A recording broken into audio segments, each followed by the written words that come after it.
কি কারণে মানে আত্মহত্যা করার কারণটা কি? কার নামে আমি কতদিন ধরে এই বাড়িতে ভাড়া থাকতো? এখানে 2 মাস হয়েছে। ভাড়া থেকে কি করতো? ছেলে কি করতো? পড়াশোনা। কি পড়াশোনা করতো? এমবিবি কলেজের সেকেন্ড ইয়ার। Second year. আপনার কি মনে হয় কি কারণে ছেলে আত্মহত্যা করতে পারে? কিছু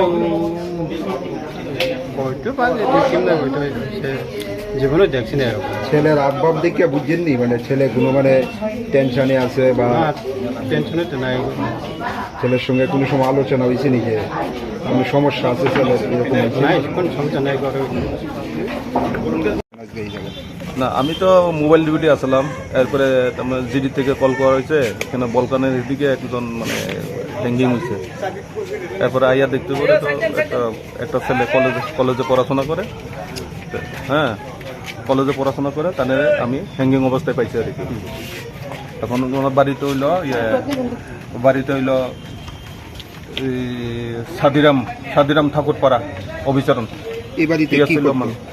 এখানে এই বাড়িটি থেকে এরা পড়াশোনা করে আর কি, বিবিএমসি কলেজে সেকেন্ড সেমিস্টারে পড়াশোনা করতে আর কি। পরিবারের লোকজনদের সঙ্গে কথা বলে জানতে পারছেন মানে কি কারণে আত্মহত্যা করছে? তারা তো কিছু বলতে পারতেছে না, তার সঙ্গে তো কোনো এরকম হয়েছে না। গত রবিবারে আগরতলাতে আইছিল, টাকা পাঠিয়েছিল তার বাবা, হ্যাঁ।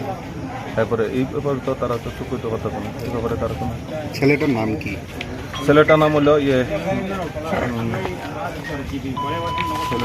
বয়ার দেব বর্মা, বয়স 20। বাড়ি কোন জায়গায়? বাড়ি হলো সাদিরাম ঠাকুরপাড়া অবিচরণ, পিএস মান্দাই। কোন ইয়ারের স্টুডেন্ট ছিল? 15 স্টুডেন্ট বলতে এখন সেকেন্ড সেমিস্টার স্টুডেন্ট, বিবিএমসি কলেজে পড়াশোনা করে আর কি। কিটা